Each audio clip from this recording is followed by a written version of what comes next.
Joan, no tengo ni idea de lo que debe ser eso que llama estar iluminado, pero mi opinión personal es que de la iluminación es algo que nos gusta más hablar, no personas que lo experimentan, porque yo, con todo el respeto, no estoy seguro de haber conocido ningún iluminado.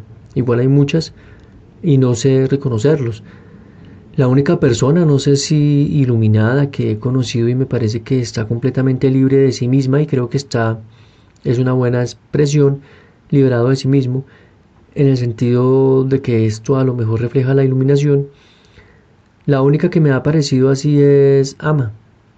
Sin duda es una fantasía que yo le he adjudicado.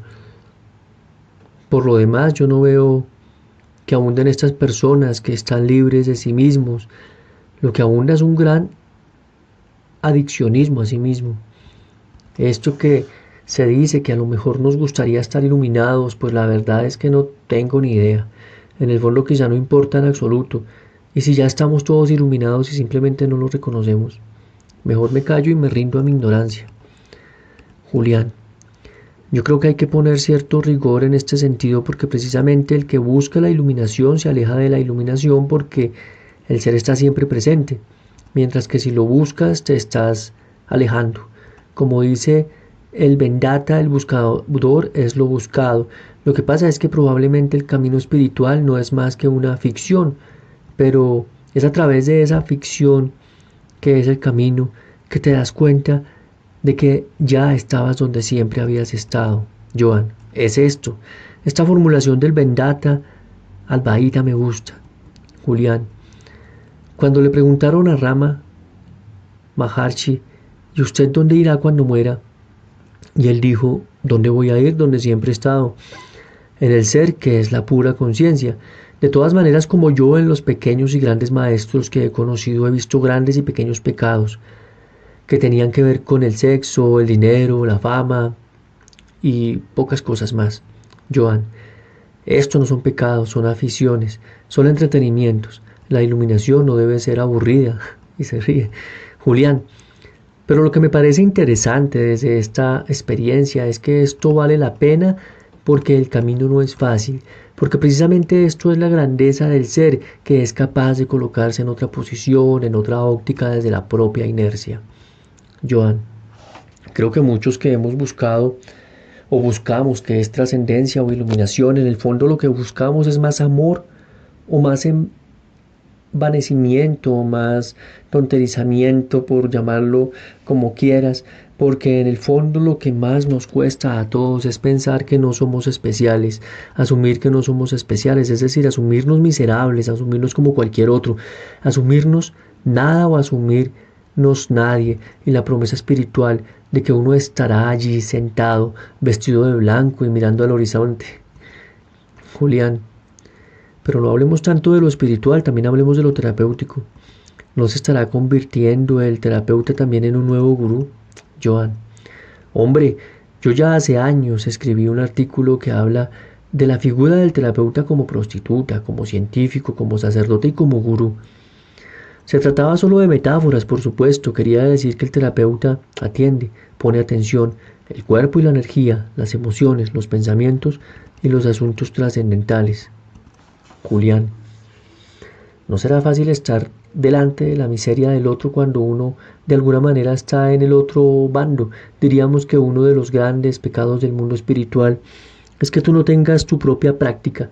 La pregunta en la terapia sería, ¿realmente das un soporte al dolor del otro cuando tu vida es liviana, cuando juegas a ser terapeuta? Joan, yo creo que el terapeuta debe de estar torneado con los asuntos cruciales del vivir a través de su propia experiencia o acumulándola con respecto a las personas de la consulta. Luego tiene que ser humilde y no creerse mejor que nadie, sobre todo no mejor que sus pacientes. Y también tiene que saber que no es muy importante y que no es muy significativo para sus pacientes, que está de paso, que es tangencial y que acompaña o ayuda a ser posible de una manera no muy prolongada en el tiempo. Los grandes vínculos terapéuticos, me refiero a cuando se prolongan mucho en el tiempo, pretenden en cierto modo la ficción, de que hay algo que va más allá de un encuentro tangencial, como si pudiera suplantar vínculos verdaderos de pareja o entre padres e hijos, por ejemplo. Un vínculo entre terapeuta y paciente nunca es muy significativo en el alma. Puede haber agradecimiento, respeto, reconocimiento o cariño, o todo esto a la vez, pero a nivel de vínculos profundos del alma no es muy significativo. En este sentido, el terapeuta prudente creo que aprende a saber que no es muy importante para sus pacientes y que está bien que así sea, que está de paso. Julián, ¿y tu reacción con tus maestros? Joan, ¿con mis maestros terapeutas espirituales? O Julián, no sé, ¿dónde está la frontera? ¿Dónde has necesitado una honestidad del maestro? ¿Dónde le has aplicado lo mismo que dices para el terapeuta, que no es tan importante la persona, etcétera? Joan, lo primero es que si uno está en la posición de paciente, de discípulo, o llámalo como quieras, uno tiene que aprender a no esperar la perfección. A mí, por ejemplo, nunca me ha interesado los maestros ni las personas perfectas, las prefiero reales, genuinas. Me han interesado cuando son imperfectos y cuando están cómodos con su imperfección, entre comillas, según cánones muy limitados. Porque en verdad, ¿quién tiene el poder de juzgar o condenar a nadie? ¿Quién se encarga de dictaminar sobre lo perfecto o adecuado? Por ejemplo, una de las cosas más siempre me ha conmovido y atraído de Claudio Naranjo es su transparencia. No estar pretendiendo ser distinto de lo que es, su saber estar con sus cosas tal como con dignidad y espontaneidad, sea lo que sea, incluso en lo que le resulta incómodo. Para mí esto ha sido una gran lección de vida. Aprender a estar con lo que uno es y segundo, que las cosas no son blanco o negro, que la vida está hecha de matices y colores. De Claudio, por ejemplo, también he aprendido mucha conformidad con lo que la vida trae y al mismo tiempo mucha capacidad de arriesgarse y empeñarse con lo que uno quiere y desea. En este sentido uno aprende por espejo vicario que si te relacionas con alguien que sabe o ha aprendido o está en el camino de estar cómodo consigo mismo, incluso con aquello que parece que sería feo, pues uno aprende también a estar cómodo consigo mismo, incluso con aquello que le parece feo de sí mismo. Y esto es una alquimia, esto es una transformación también. Lo que parece amenazante y difícil se convierte en recursos y talentos. En Gestal hablamos de aprovechar la propia patología al servicio de la ayuda y la vida. Lo que me pasa también, y tengo que confesarlo, es que pensar en la iluminación no se me había ocurrido hasta hace 3 o 4 años. Nunca me lo había tomado muy en serio. Siempre me habían parecido juegos cortesanos, más bien, sin duda, el cortesano era yo. Siempre he sido, no sé cómo te lo diría, como si yo me sintiera en lo hondo, muy espiritual, pero al mismo tiempo como si me pusiera muy frívolo para que no se notara por un lado y por otro lado en el ambiente. Nunca he sido de los que se ponen devotos, esforzados, de los que muestran la fe o la creencia. Pero sí que confieso que hace 3 años, un día, en una meditación, aún asumiendo que no sé de qué se trata, pensé que quizás estaría bien, pero lo que pensé es que probablemente se parecería mucho a estar vacío de uno mismo, que probablemente se parecería mucho a tener una especie de silencio, que es un silencio que está conforme con todos los ruidos del mundo. Pero tú me preguntabas, ¿la relación con mis maestros, en qué sentido? Julián, en el sentido de lo que uno espera de los maestros, diríamos que para ir a donde uno no sabe, tiene que ir por donde uno no sabe, como diría San Juan de la Cruz. Y entonces gracias a esa cantidad de sabios que han dejado algunas huellas en el camino, gracias a esa generosidad, pues vamos por un camino donde al menos podemos tener alguna lucecita. Entonces lo que quiero decir, con todo el respeto del mundo, que a mí me parece que colocarse a veces en la posición de maestro teniendo detrás un linaje o unas piedras tan sólidas y bien colocadas, pues es para pensárselo. Es decir, más honestidad al menos con lo que uno puede transmitir, con lo que uno más o menos ha ido integrando. Joan, ya te entiendo. Pero es que yo debo ser un poco ácrata espiritual porque a mí toda la parafernalia de los linajes, de los rituales, etcétera, me aburre. Julián, yo tampoco lo conozco mucho. Joan. Yo, ¿sabes qué pienso, Arjuna?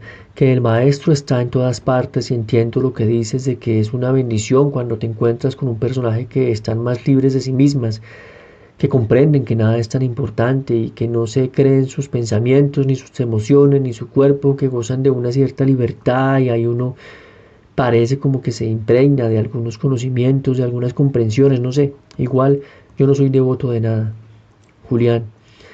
Yo nunca he seguido ningún maestro en concreto, pero más que la parafernalia del linaje, simplemente son unas personas que se despiertan a las 4 de la mañana y se acuestan a las 11 de la noche en silencio, como los monjes cartujos o de una tradición o de otra, pues yo me quito el sombrero por esa gente que están abriendo un camino a la paz o a la comprensión, digamos que es muy serio, un cirujano que deba abrir un pecho y sacar un corazón y poner otro, debería saber lo que está la válvula del corazón, lo mismo digo yo, es decir, que puede haber una tendencia a que con dos o tres experiencias más o menos, con un cierto arrobamiento o con una subida de energía, y uno dice, ya está, yo ya tengo algo que decir, ya está iluminado.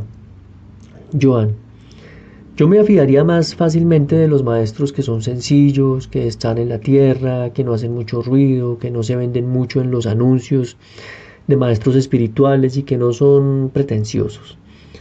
Además me gustaría sin duda un poco sobre si tienen la verdad de alguna manera, aunque en el fondo de su corazón palpite el universo entero de su verdad.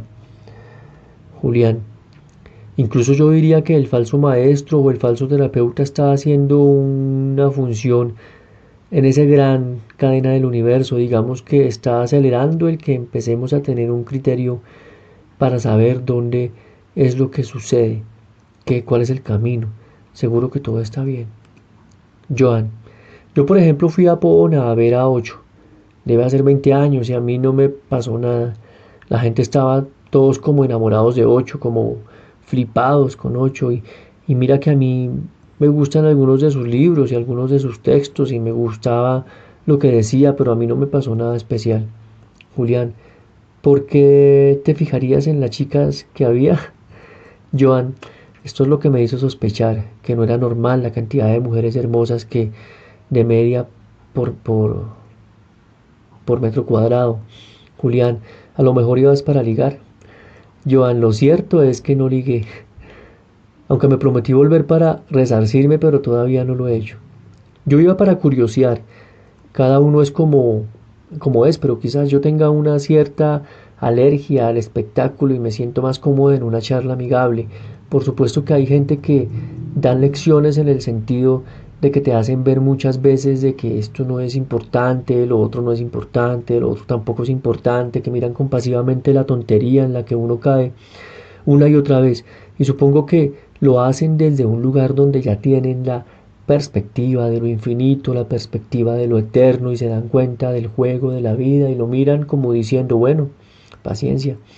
Sin embargo, como te decía, yo debo tener una cierta alergia a la parafernalia y al disipulismo espiritual.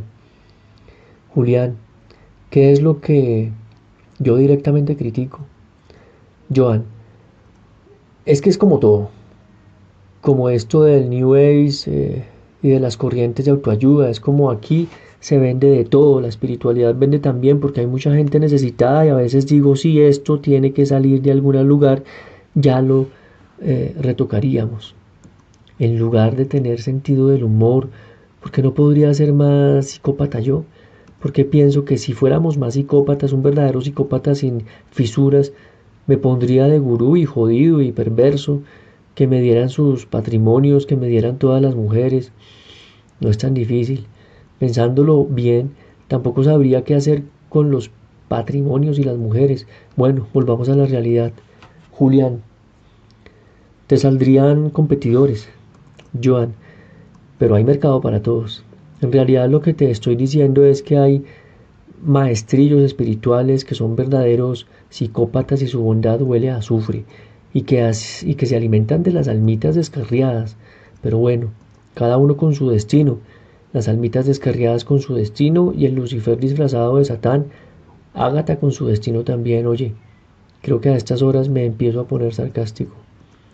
Julián, Yo de todas maneras, para ir acabando, lo que diría es que cuando aparece una experiencia, digamos, extraordinaria de cualquier tipo, de gran paso, de gran visión o de gran energía, etcétera, cuando has visto que el ego se ha quedado en paréntesis, ha aparecido esta otra experiencia, pero llega un momento en que el ego vuelve ahí y está el problema, porque el ego lo primero que hace es colocarse una medalla, y esto en la tradición estaba muy vigilado, Joan, muy encausado para que no se perdiera tanto. Julián, después de una experiencia, lo que venía a continuación era una colleja y un lavar platos. Esto es a lo que yo tengo más miedo, es decir, tengo miedo a gente que empieza a ciertas experiencias y yo tengo algunos alumnos de este tipo que empiezan a hablar directamente con Dios y que empiezan de alguna manera a descolocarse y a manipular. Entonces, si no hay una claridad en este sentido, un ego fuerte, digamos, que pueda poner las cosas en su sitio, pues nos encontramos con un verdadero problema.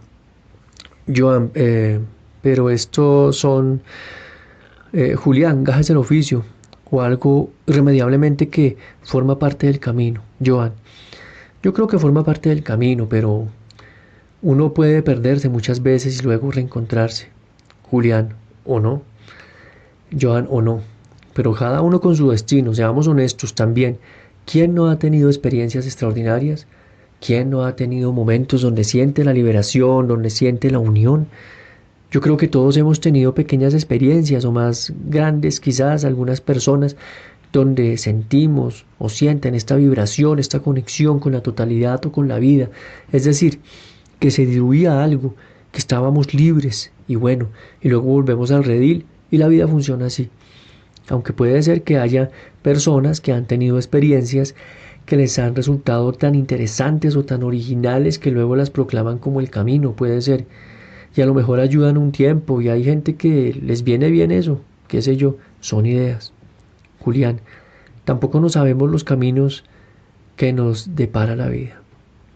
Joan, pero yo soy más partidario de vivir, ya que en el vivir uno encuentra los caminos del espíritu y no al revés. Es decir, se puede ser partidario de buscar la espiritualidad y mientras uno la busca, vive. Yo soy partidario de vivir. Julián, yo también. Es la vida la verdadera maestra, Joan. En el vivir también se puede dar el máximo goce, la máxima libertad. A lo mejor es pura ignorancia. Son temas tan difíciles que en realidad somos bastante ignorantes. Julián, por supuesto.